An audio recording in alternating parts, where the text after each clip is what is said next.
autópsia, tá? Então, olha só, a autópsia será feita pelo menos 6 horas depois do óbito.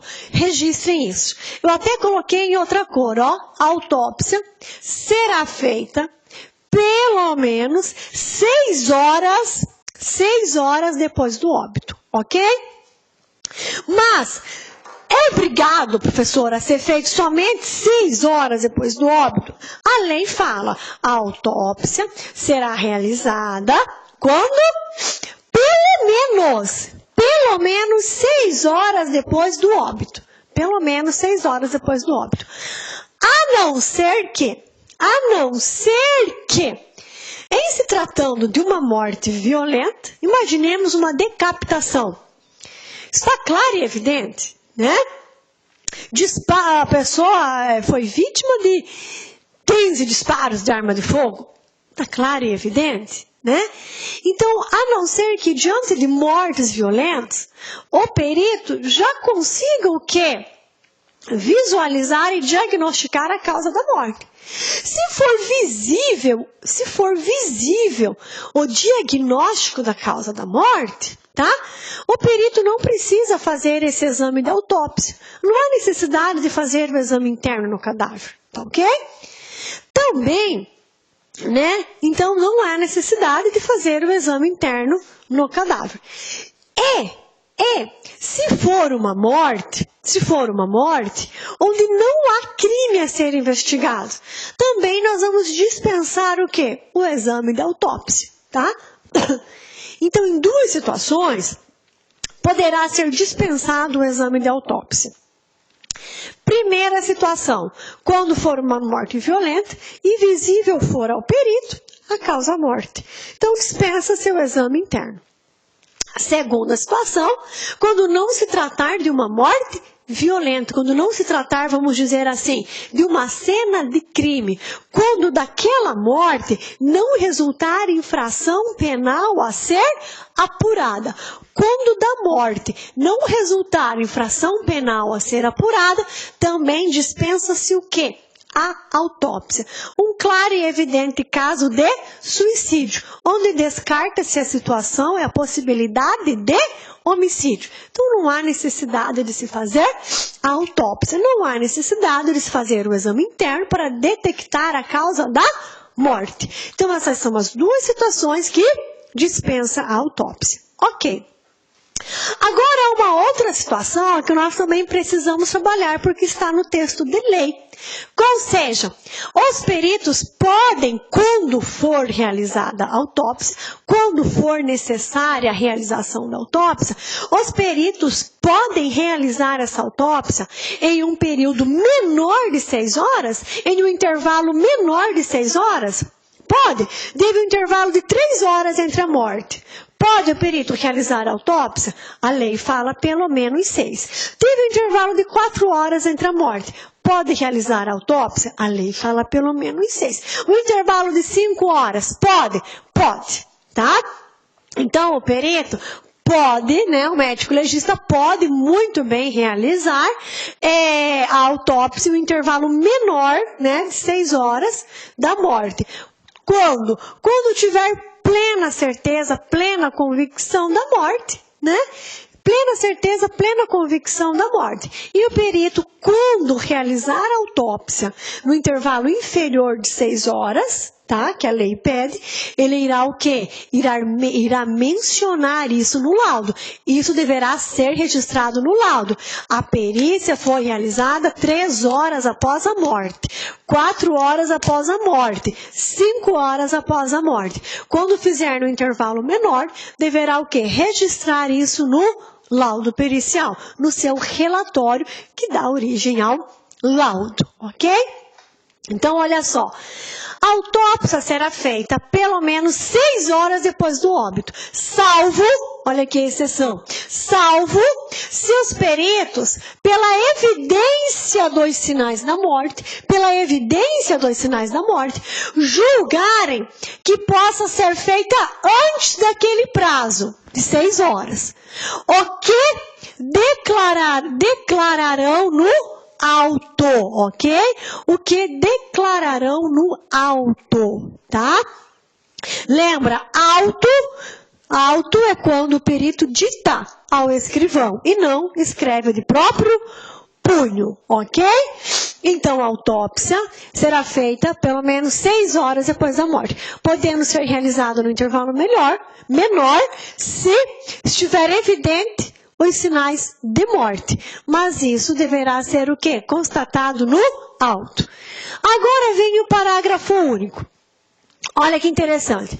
Nos casos de morte violenta, bastará o simples exame externo do cadáver, quando não houver infração penal que apurar. Ou quando as lesões externas permitirem precisar a causa da morte e não houver necessidade de exame interno para verificação de alguma circunstância relevante. Ou seja, o exame de autópsia, ele é plenamente o quê? Dispensável, quando não houver necessidade. O parágrafo único traz para nós o quê?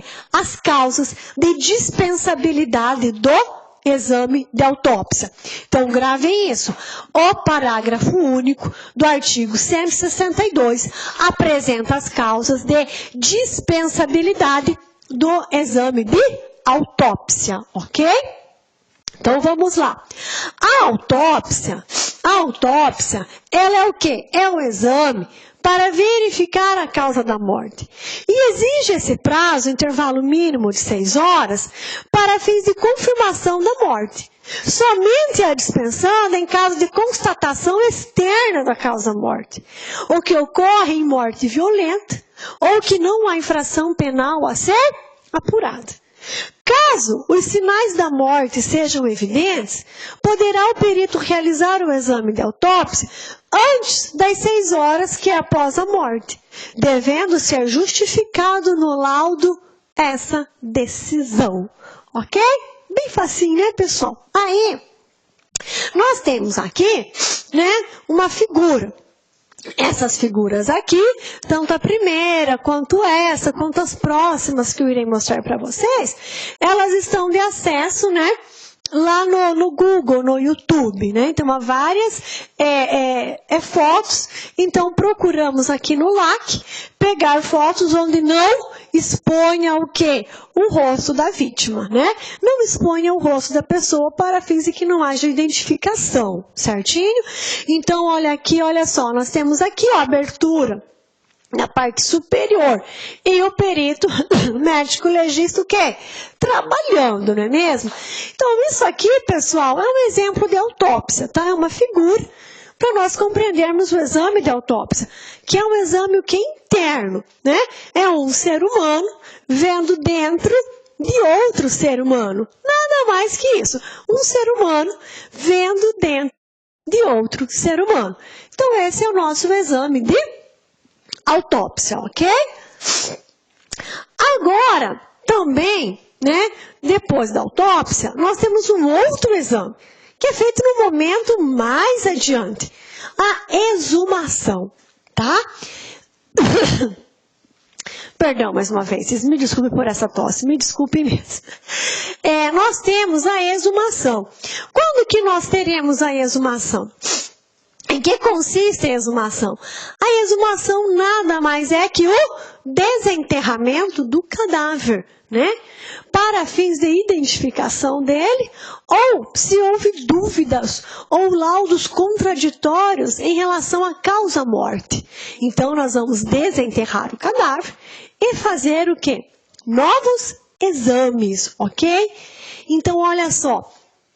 Em caso de exumação, para exame cadavérico, a autoridade providenciará para que, em dia e hora previamente marcados, se realize a diligência, da qual se lavrará o quê? Um auto circunstanciado. Vai relatar tudo o que aconteceu. Então, a exumação, ela consiste no ato de desenterrar o cadáver, pois paira dúvida em relação à sua identificação ou em relação à causa-morte.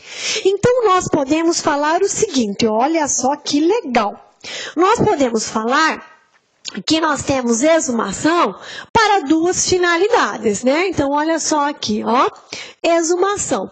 Então, ó, é o desenterramento do cadáver. Então, nós vamos fazer o desenterramento deste cadáver e promover o quê? Novos exames. Veja bem, esse desenterramento, tá, a exumação, ela pode ocorrer por dois motivos. Ou para fins administrativos, trocar de urna, colocar junto a outro ente querido, né, adquiriam lá novas gavetas, enfim, por questões administrativas, ok? Ou para questões judiciais. Para questões administrativas, é essa remoção interna mesmo. Para questões judiciais, é para resolver, para solucionar essa dúvida que paira em relação à causa-morte, ou ainda para fins de identificação do cadáver, ok? Certinho? Então, ó, exumação, desenterramento. Nós vamos tirar o cadáver da sepultura, ó. Nós vamos abrir o caixão, vamos ver como ele se encontra e providenciar exames sobre este cadáver, ok? Vamos lá. Artigo 64, prosseguindo, pessoal. Os cadáveres serão sempre fotografados na posição que forem encontrados, bem como, na medida do possível, todas as lesões externas e vestígios deixados no local do crime. Aqui, nós já estamos falando do quê? Do local do crime, ou do local onde foi encontrado o cadáver. Imagine que encontraram um cadáver na mata tal. Então, a equipe dirige-se até o local e vai o quê? Fotografar o cadáver tal qual como ele se encontra, tal qual como ele está. Vai fotografar todas as lesões externas apresentadas por este cadáver, bem como os vestígios deixados o quê? No local. Todo e qualquer tipo de vestígio deixado no local, ok? Então, consiste no exame de perinecoscopia, exame externo do cadáver e da cena do crime. Consiste no exame externo do cadáver e da cena do crime, ok? Então, por vezes, nós vemos em filmes, ou vemos em seriados, ou vemos em reportagens, o quê? O local do crime, não é verdade? Cercado pela faixa amarela, descrita local do crime, não ultrapasse. E lá o que? Os peritos fotografando. Fotografa o cadáver, fotografa o local, fotografa tudo que tem em volta. Porque tudo isso irá auxiliar o que? No esclarecimento dos fatos. Ok?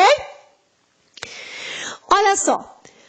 165. Para representar as lesões encontradas no cadáver, os peritos, quando possível, juntarão ao laudo do exame provas o quê? Fotográficas, esquemas ou desenhos devidamente rubricados, devidamente assinados, ok? Então, junto, eles podem o quê?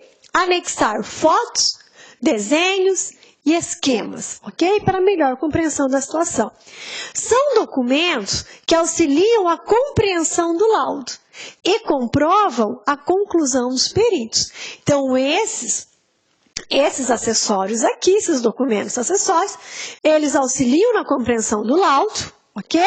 Que comprovam a conclusão do perito. 166, olha só que legal. Havendo dúvida sobre a identidade do cadáver exumado, ou seja, procedeu-se à exumação do cadáver, né, para fins de identificá-lo, Mas os exames não conseguem comprovar o quê?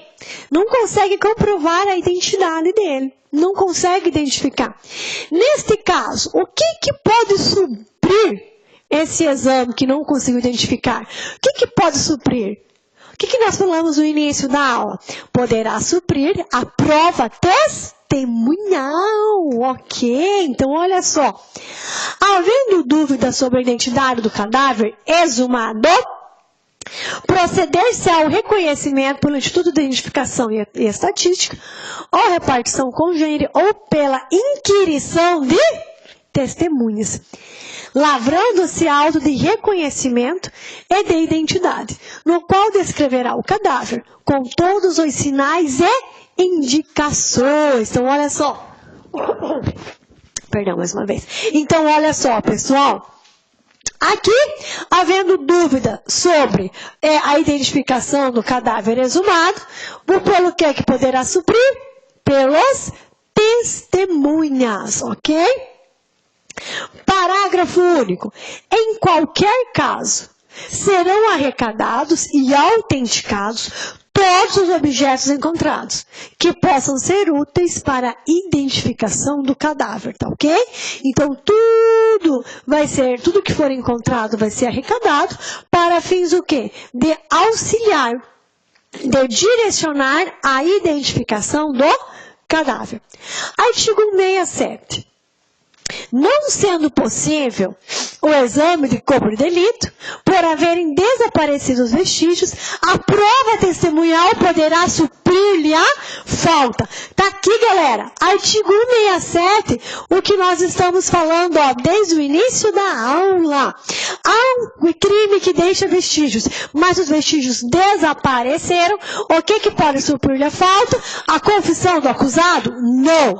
A prova testemunhal? Sim. Somente a prova testemunhal, tá? Então, a prova testemunhal poderá suprir-lhe a falta. É não a confissão do acusado. Bancas e concurso adoram esse 167. Registre e não esqueça. Tá ok? Fazendo favor, né? Artigo 168. O que fala o nosso 168? Olha só. Em caso de lesões corporais, se o primeiro exame pericial tiver sido incompleto, proceder-se-á ao exame complementar, por determinação da autoridade policial ou judiciária, de ofício ou a requerimento do Ministério Público, do ofendido ou do acusado, ou de seu defensor. O exame complementar, os peritos terão presente o auto do corpo de delito, a fim de suprir-lhe a deficiência ou retificá-lo. Parágrafo 2º. Se o exame tiver por fim precisar classificação do delito do 129, parágrafo 1º, inciso 1 do CP, deverá ser feito logo que decorra o prazo de 30 dias, contado da data do crime. Ok, pessoal, aqui nós temos a seguinte situação. Nós temos o que nós chamamos de realização de exame complementar. Esse exame complementar, ele vai ser realizado quando? Quando a primeira perícia, quando o primeiro exame não deixar claro, né? Não deixar claro a situação que foi apresentada ao perito, tá? Então, não conseguiu identificar a lesão. Não conseguiu identificar a situação apresentada. Então, vai ser feito um exame complementar para fins o quê? De confirmar o primeiro laudo, o primeiro exame, ou para fins de retificá-lo, para fins de corrigi-lo, para fins de confirmá-lo. Então, o exame complementar dá-se em duas situações. Na primeira situação, onde o primeiro exame não foi capaz, né, de esclarecer a situação que foi apresentada para a perícia, ok? Esse exame complementar, ele visa o quê? Ou ele vai confirmar o primeiro exame, ou ele vai retificar, corrigir, reformar. Essa é a primeira situação do exame complementar. A segunda situação é a situação que exige um prazo de 30 dias para que esse exame complementar se realize. Quando que se dá isso? Quando estivermos diante de lesão corporal de natureza grave que causa impossibilidade de praticar as ocupações habituais do ofendido por mais de 30 dias. Então, imagine que você sofre, você não, vamos trazer a mim como exemplo. Imagine que eu sofro uma lesão corporal, eu falo, olha, essa lesão corporal que eu sofri é uma lesão corporal de natureza grave, que está disposta lá no artigo 129, parágrafo 1º, inciso 1. Ou seja, é uma lesão que irá me impossibilitar de desempenhar as minhas atividades habituais por mais de 30 dias. Diante disso, o exame complementar, ele deve ser realizado o quê? No 31º dia após a agressão, tá? Então, no 31º dia depois da agressão. Então, no 31º dia, eu me apresento para fazer o exame complementar. Se o exame complementar vai falar o seguinte, olha, realmente, vamos confirmar. Estamos no 31º dia pós a agressão, pós a data do crime de lesão corporal, e realmente a professora Débora ainda não está apta a desenvolver as suas atividades habituais. Então, configurado está pelo exame complementar o crime de lesão corporal de natureza grave, 129, parágrafo 1º, inciso 1, ok? Ou pode ser outro resultado. Falou, olha, a professora Débora, no 31º dia, pós-agressão, pós-data do crime, já está apta para essas suas atividades habituais. Se eu já estiver apta, não há que se falar em lesão corporal de natureza grave, com base no 129, parágrafo 1º, inciso 1. Ok? Então, o exame complementar, quando se tratar de enquadrar essa situação, 129, parágrafo 1º, inciso 1, obrigatoriamente ele deve ser realizado 30 dias após a data do crime, ok? Para fins de confirmarmos se de fato, essa agressão, essa lesão vai incapacitar o ofendido por mais de 30 dias de exercer as suas atividades habituais. É essa a informação do nosso artigo. Parágrafo 3º, coloquei em outra cor para destacar para vocês. A falta de exame complementar poderá ser suprida pela prova testemunhal. Aí vem aqui, ó, a observância do prazo de 30 dias é somente na situação do artigo 129, parágrafo 1º, inciso 1 do Código Penal, ok? Vamos lá, artigo 169. Esse aqui nós estamos falando daquele exame do local do crime. Olha só. Para o efeito de exame do local, onde houver sido praticada a infração, a autoridade providenciará imediatamente para que não se altere o quê? O estado das coisas, até a chegada de quem? Dos peritos, que poderão instruir seus laudos com fotografias, desenhos e esquemas elucidativos. Ou seja, o artigo 69 está falando o quê? Da necessária preservação do local do crime, até a chegada dos peritos, onde possam colher as provas que entenderem necessárias, onde possam fotografar a cena do crime, melhor entendê-la, onde possam fotografá-la, desenhá-la e esquematizá-la, ok? Inevitável a preservação do local do crime para fins de colher provas que de fato elucidem a ocorrência criminosa. Parágrafo único.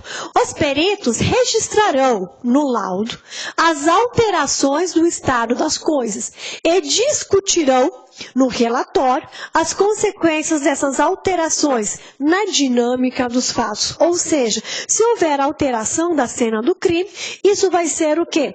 Vai se fazer constar no relatório e o perito irá o quê? Irá explicar no laudo, explicar no seu relatório quais são as consequências da alteração da cena do crime para fins de elucidação da conduta criminosa. Em caso de alteração do estado das coisas, haverá anotação dos peritos no laudo e as consequências dessa alteração para a conclusão dos peritos sobre o caso que lhe foi apresentado. Olha só, artigo 170. Nas perícias de laboratório, né, que nós temos os peritos de campo e temos os peritos laboratoriais, não é mesmo? Então, olha só, nas perícias de laboratório, os peritos reservarão material suficiente para a eventualidade de nova perícia, sempre que conveniente. Os laudos serão ilustrados com provas fotográficas, microfotográficas, desenho ou esquemas. O artigo 170 está falando o quê? Da possível, né, reserva de material, para que, eventualmente, necessite fazer nova perícia, já tem o material reservado no laboratório. Ou seja, será reservado material para exames subsequentes, se necessário for, tá? Artigo 171, pessoal. Nos crimes cometidos com destruição ou rompimento de obstáculo, a subtração da coisa ou por meio de escalada, os peritos, além de descrever os vestígios, indicarão com que instrumentos e por meios e em que época presumem ter sido o fato praticado. Então, imagine a destruição de uma porta para entrar em uma residência. Então, o perito vai descrever, olha, a abertura forçada dessa porta foi mediante um pé de cabra, a abertura dessa porta foi mediante uma chave falsa, não houve destruição, mas houve utilização de uma chave falsa, e assim sucessivamente, ok? Aqui eu lembro que eu comentei com vocês nos crimes realizados por meio de escalada, né? Que nós tivemos aqui em Cuiabá uma experiência justamente no bairro onde eu moro, não no prédio, mas no bairro onde eu moro, onde foi identificado que alguns jovens estavam utilizando de escalada, né? Iam até o 6º, 5º andar, onde as pessoas se sentem mais seguras e dormem o quê? Com portas que dão acesso ao apartamento, portas de sacada, que dão acesso ao apartamento abertas, não é mesmo? E aqui em Cuiabá é muito comum e o nosso desejo é dormir o quê? Com portas e janelas abertas para refrigerar o máximo a nossa casa, ok? Então os peritos vão descrever os vestígios e ainda indicar com quais instrumentos foram utilizados para transpor aquele obstáculo, né? Em que época, né, foi praticado também. Vamos tentar precisar o momento em que foi praticado este crime. Artigo 172, olha só. Proceder-se-á, quando necessário, a avaliação de coisas destruídas, deterioradas, ou que constituam produto do crime. Nossa, professora, mas como que nós vamos analisar coisas destruídas, coisas deterioradas? Sim, é possível, sim. A maneira em que o objeto foi destruído, se foi por pressão, se foi por calor, tudo isso vai auxiliar o quê? Na elucidação dos fatos. Então, nós vamos, sim, os peritos, né? Proceder, quando necessário, a avaliação de coisas destruídas, deterioradas, que constituam produto de crime. Parágrafo único. Se impossível a avaliação direta, né, os peritos procederão à avaliação por meio dos elementos existentes nos autos e dos que resultarem de diligências. Aí seria o quê, galerinha? Uma avaliação indireta, que nós já falamos no comecinho da aula. Artigo 173, olha só. Em se tratando, pessoal, de incêndio, né? No caso de incêndio, os peritos irão verificar o quê? A causa, o lugar em que houver começado, o perigo que dele tiver resultado para a vida ou para o patrimônio alheio, a extensão do dano, o seu valor e as demais circunstâncias que interessarem a elucidação o quê? Do fato, né? Que interessarem a elucidação do fato. Então, eles vão verificar se foi um incêndio criminoso, se foi um incêndio não criminoso, qual o motivo daquele incêndio, a extensão do dano, houve vítimas fatais, não houve vítimas fatais, a proporção deste fogo e se este fogo causou o quê? Perigo comum. Então, todas essas circunstâncias serão avaliadas, todas essas circunstâncias serão valoradas pelo perito diante de um incêndio, que pode ou não ser criminoso. Podemos ter um incêndio criminoso, alguém dolosamente ateia fogo a uma residência com pessoas dentro, né? Ou na área ambiental, ateia fogo determinada área aí pecuária, não é mesmo? Ou se esse fogo foi o que? Acidental, não é verdade? Nós temos muita ocorrência, né, de incêndios acidentais em situações o quê? De crianças, de menores que ficam em casa enquanto os pais ou a mãe saem para trabalhar, né? Aqui em Várzea Grande, cidade próxima aqui de Cuiabá, ligadinha aqui de Cuiabá, nós tivemos uma tragédia onde a mãe saiu para trabalhar, a filha mais velha, também mãe, né, já mãe, saiu para estudar. E os dois irmãos, não recordo agora se eram 2 ou 3 irmãos menores, ficaram em casa. Houve um incêndio acidental nessa residência e acredito que as 2 crianças morreram carbonizadas, né? Então, vai ser valorado todas essas situações pelo perito em caso de incêndio, tá? Artigo 174. Olha só. No exame para reconhecimento de escritos, por comparação de letra, observar-se o seguinte. Então, olha só, nós temos também um exame de escrito, para fins de comparação de letra, né? Para ver se determinado manuscrito decorre ou não de determinada pessoa. Então, olha só, o que nós iremos observar? Primeiro, a pessoa a quem se atribua ou se possa atribuir o escrito será intimada para o ato, se for encontrada. Para comparação, poderão servir quaisquer documentos que a dita pessoa reconhecer ou já tiverem sido reconhecidos judicialmente como de seu punho, ou sobre cuja autenticidade não houver dúvida. Então, nós vamos fazer o quê? O reconhecimento por semelhança. Terceiro, a autoridade, quando necessário, requisitará para o exame os documentos que existirem em arquivos ou estabelecimentos públicos, ou nestes realizará diligência, se dali não puderem ser retirados. Quando não houver escritos, para comparação, ou forem insuficientes os escritos já exibidos, a autoridade mandará que a pessoa escreva o que lhe for ditado.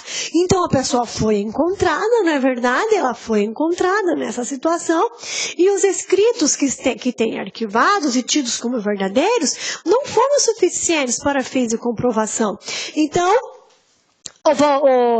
a autoridade vai ditar-lhe algumas palavras, algumas frases para que ela escreva e aí faça a comparação. Se estiver ausente a pessoa, mas em lugar certo,